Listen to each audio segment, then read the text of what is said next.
We've all had games that we've lost that we didn't feel like our opponent beat us, but rather we beat ourselves. In this video, I'm breaking down the 10 biggest mistakes I see all the time that people do that makes them lose more games. So if you like winning and you want to stop making these mistakes, this video is for you. I get sent clips all the time of people throwing what they think is an open receiver, only for the ball to get swatted away, or even worse, picked off. Now, let's showcase what this looks like, right? Oh, RB looks open, we throw it. Now he's no longer open, and that's an easy pick. But I'm going to do absolutely nothing different on offense and defense here. And this time, it's like a really easy reception. And we can even show that again. It's going to be an easy reception again, even though the first two times, they weren't. So what's the difference here? What am I doing differently? I am doing what's called pass leading, okay? Pass leading is simply by using the left stick when you're throwing the ball to push the ball in a certain direction. And so here, where do we want to push this ball? We want to push it away from the defense. So in this case, we're going to go down and to the outside. Let's go here again. Boom. Down and outside where only my receiver can get it. Again, let's show this with no pass lead because this is a massive difference, I feel like. Let's go here. Bang. Picked off, swatted, whatever. What happens if we pass lead this incorrectly? What if we pass lead it, let's say we go up on this? Well, that could be really, really bad. That could be a pick. So pass leading correctly can be the difference between an interception or a 10, 20, 30, 40 yard laser. And the easy way to know where you should be pass leading is just simply you want to pass lead away from where the defense is, where you have open grass, right? Where only your wide receiver can get it. And again, that's all with the left stick. So right there, I've been pass leading down and outside consistently. But what if we played against a defense that gave us above and outside? So right here, no reason to go down. Let's actually go above and inside, right? Because we didn't need to go down and outside. Let's do this right here. And let's showcase me actually throwing this streak to Mortimer. A. Let's go here. Can we hit him? If I want to throw him, I got to pass lead him all the way inside, right? If I do that same thing with no pass lead, that ball's not going to go inside. It's probably going to get played or picked off by that deep defender. Pass leading is literally the difference between scoring touchdowns and getting stopped often. And if you've gotten any value from this video so far at all, consider doing me a massive favor and hitting the subscribe button. It would seriously help this channel and this video out a ton. Rosters in college football are deep, and a lot of times the people that are just stock on the field are not always the best players. What I highly recommend you do is go into your coaching, go into your depth chart, and look for any hidden gems. A really good example of this is on Texas. If we look at our free safeties, we actually have this guy who is a 96 speed. He's 6'1", but he's only a 77 overalls, and he's third on our free safety depth chart, meaning he doesn't play ever except for like kickoff.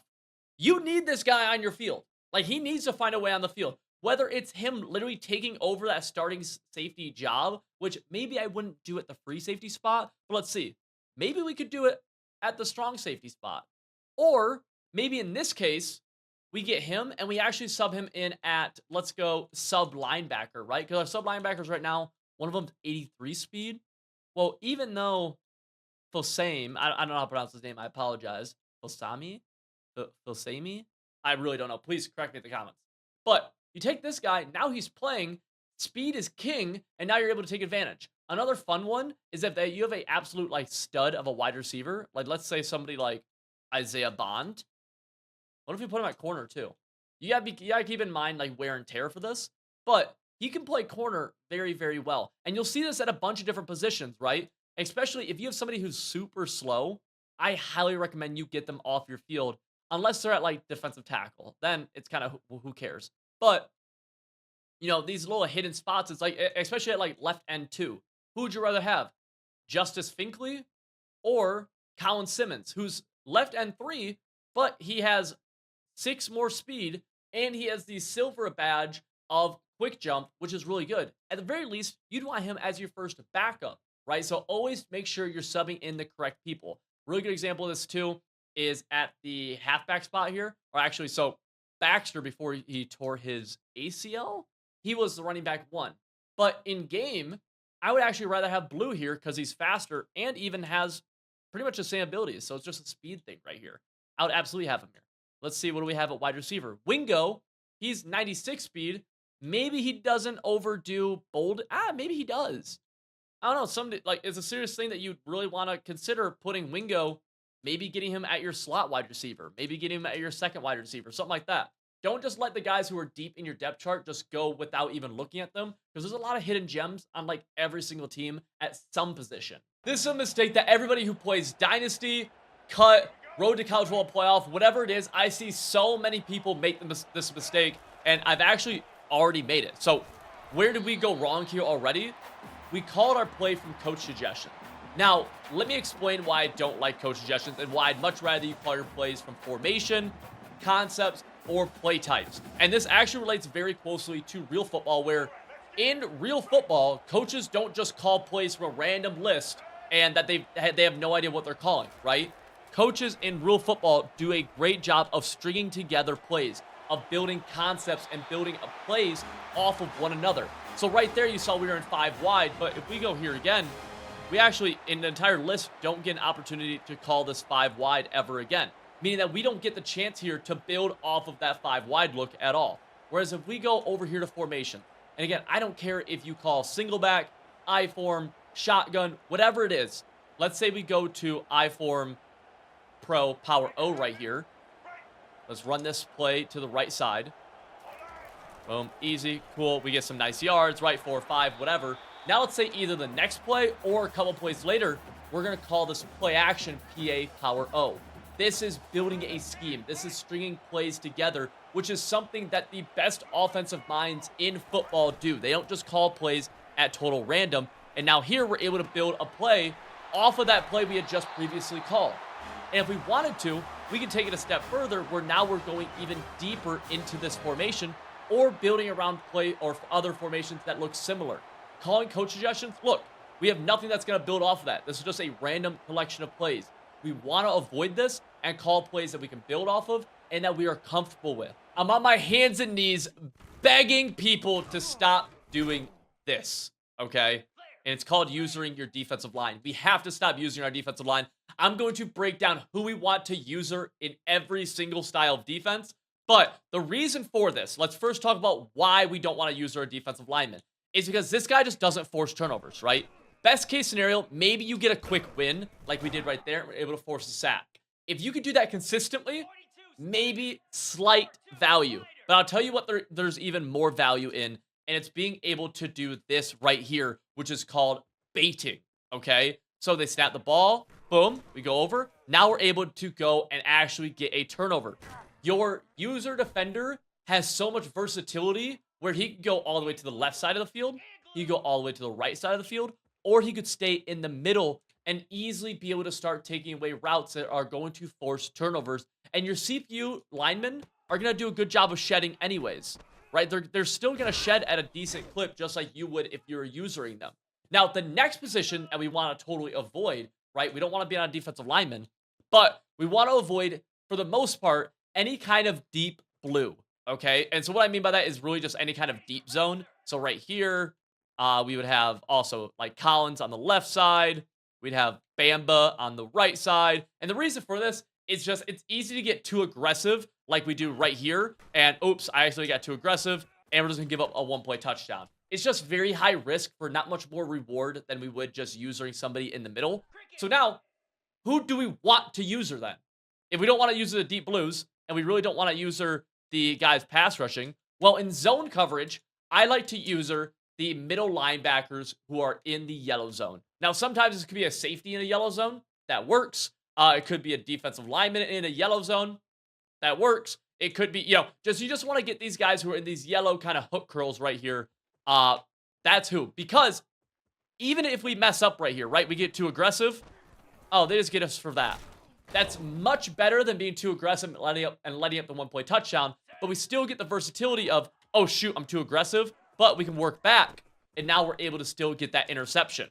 And then, let's say this, where we see they're not attacking our area at all, right? We're hanging out in the middle. Oh, he's going corner route? Well, now we're able to get all the way up here, and we're able to get a swat. See the value in that? But what about in man coverage? Who do we want to use there? Well, it depends a little bit on the type of man coverage that we're running.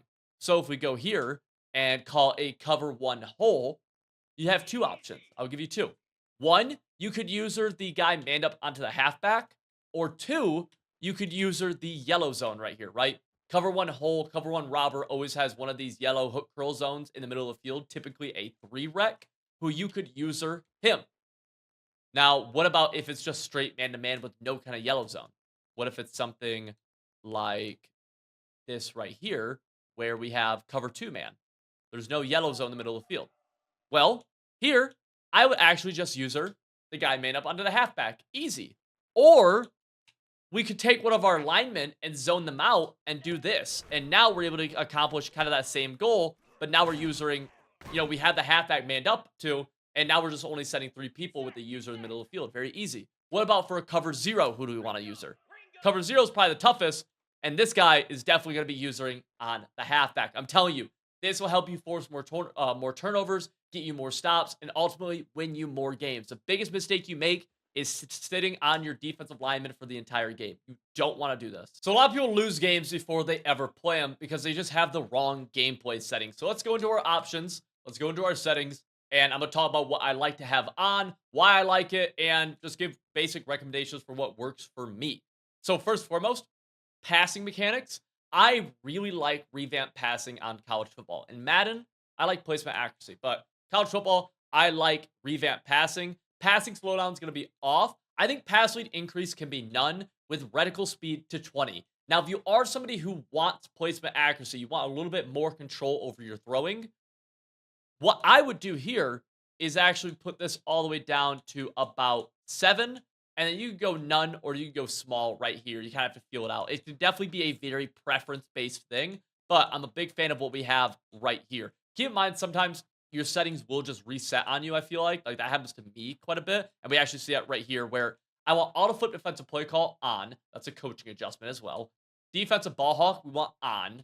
Defensive heat seeker assist, we want on with the heat seeker window size to 200%. I believe that this helps you a lot with actually steering towards making the tackles and not just like totally missing tackles. So we want these right here, all on. Switch stick delay, I want this to be slight. And I'm actually like undecided with defensive switch assist of what I totally want. I've had this on and had like weird like hit sticks after I switch stick, and then I've also had it off and had that happen. So I don't have a recommendation on that actually. I'm gonna say like I personally, if I was a player right now, I'd put it on, but I need to actually keep messing with this and get a better idea. But that's overall the settings I like, and I think these make a massive difference between winning and losing. So many people get in this situation in this game where they get a one-on-one kind of jump ball opportunity, and they just throw it up. And the fact of the matter is that you just can't really do that in College Football 25. Like, even if you have a matchup advantage, even if you have a one-on-one, something like that, these lobs on streaks I see so many people do just almost never work out. They're oftentimes picks, or at the very least an incompletion, and so you're just wasting a down that is incredibly valuable. You have to take advantage of every single down in this game. We're going here. Again, another incompletion. I'd much rather you focus on the route combo that the streak is clearing out for, rather than the actual streak itself, because it's almost never actually open. Now, a situation where it could be a good throw is, let's say this right here, where if we watch 11 on the right side on this fade, he's actually going to get a step. If you have a step and you're over top, you can make the argument to make this throw. Even there, we drop it. But if you actually have a step over top, you can make it. But if you're just throwing a 50-50 jump ball, it's just typically going to end poorly. Watch us catch this right here. Dang. No, we didn't. The one time you can start throwing these streaks, though, is I like streaks in the seam. So like this right here from McMillan, I love a streak route from him. And, let's see if we can kind of fit him. We throw him outside. You could throw him in the seams. That's a tougher throw. Like, you've probably seen, like, trips tight end people or, like, gun spread, stuff like that, throw streaks in the seams. That's okay. But the jump balls to the sidelines are just things we need to avoid. All right, situation for you here. We're on defense. I'm using Parham, and we have the hook curl on the left side. Keep in mind, we have help to the left of us with a hard flat, and we have help to the right of us with a hook curl, okay? Now, let's watch this play, and you tell me, where do I go wrong right here? Hut, we're here, we're looking, and they throw the ball, and it is a dot. Where did we go wrong? It's very simple. We usered an area that was already being defended by a CPU defender, right? Let's watch it back. We defended A. A already has somebody right on him, so why would we ever go there? You're allowed to leave your zone area, right? You can leave this hook curl. But what we can't do is go user an area that's already being defended. Like right there, we went to the flat, Why would we do that? Instead, against this route combo, what I would actually do is something like this. We're chilling, we're chilling, we're chilling. Oh, now we're working up, now we're working up. Something like that, that's actually going to work and help our defense, right? I see so many people get picked apart in the middle of the field because they're trying to user, but they're using an area that's already defended, which is unnecessary. If I put a streak on the left side of the field here, right, and we have a deep zone on the left side of the field, would I go user the streak? No, that wouldn't make any sense. And that's the same thing that's happening in the middle of the field. Know your assignment, but then know where you guys are weak as well, right? Because you might have to carry this slant, right? He's in your area, I actually need to carry him all the way across the field because I don't have any help in that intermediate left. That's okay. But what is not okay, and a huge mistake, is that people will go do something like this and go, and actually, I don't know what just happened to my hook curl on the right there. But they'll go and user an area. There we go. They're gonna go user an area that's already being defended, and we just can't do that. It's a waste of our user. You might as well be on a D lineman at that point. I feel like whenever I watch one of these videos, people always talk about adjusting on defense and all that, and some people adjust, and some people adjust way too much. What you never want to do is overreact with your adjustments, and what that means is go from a defense that looks like this to they get 2 or 3 good plays on you in a drive, which, by the way, is just football. They have an offensive scheme.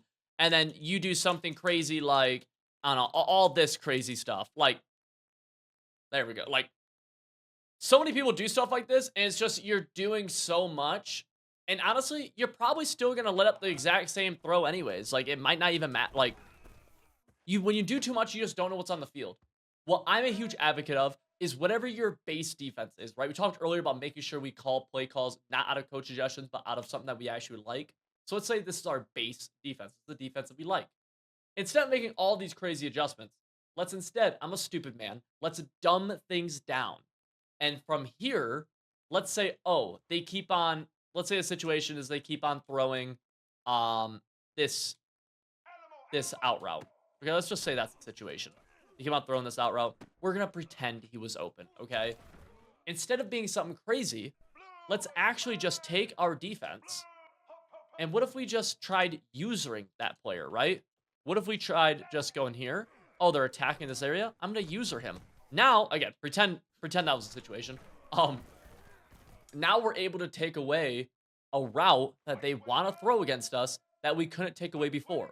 Or what if the adjustment we made was simply man the guy up, right? Tap A on somebody, up on the right stick, and then select the person. So bang.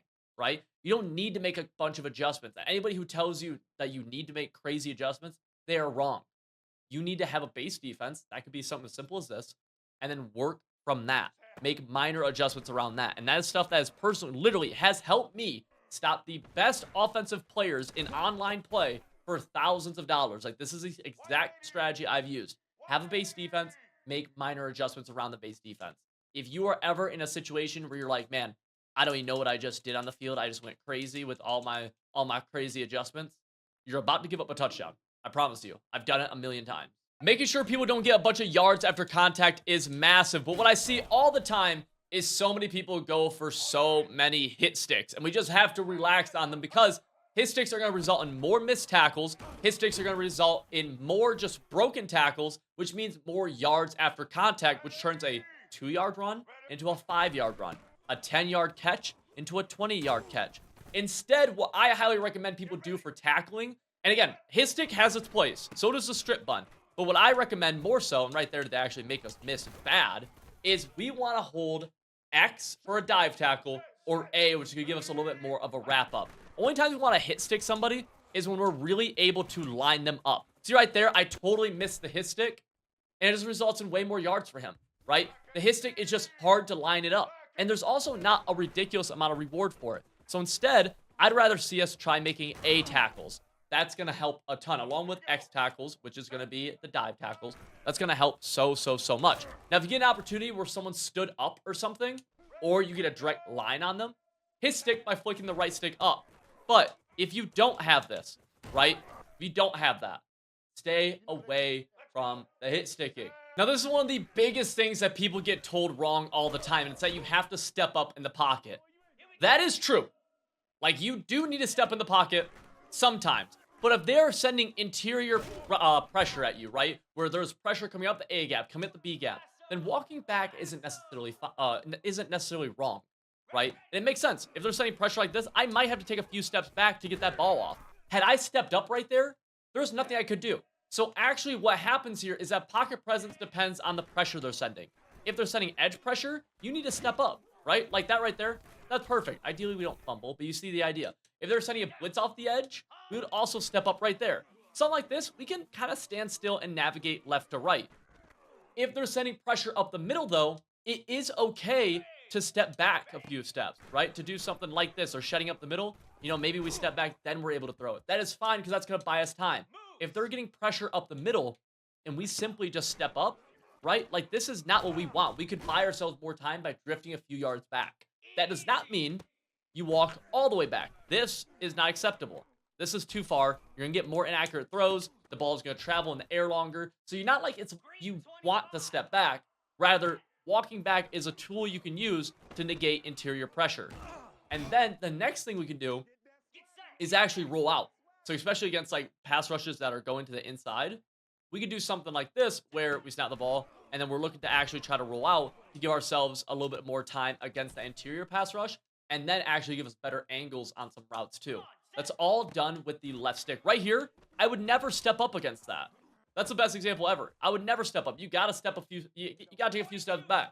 You know what I'm saying? So against right here, like I have to drift a little bit and take a few steps back. Then it's about putting a good route combo down the field, right? You'll get a natural feel for pocket presence just as you practice it. I recommend just going to practice mode, try calling the plays that you like, right? Don't just do random plays like I'm doing. Do plays that you like, navigate the pocket against random defensive looks, and you'll get a better idea of it. Right there was a really good example of good pocket where we stood still, then we stepped up late to avoid the late shed. If you enjoyed this video, make sure you check out this one right here where I broke down 10 beginner tips to make defense easy in College Football 25.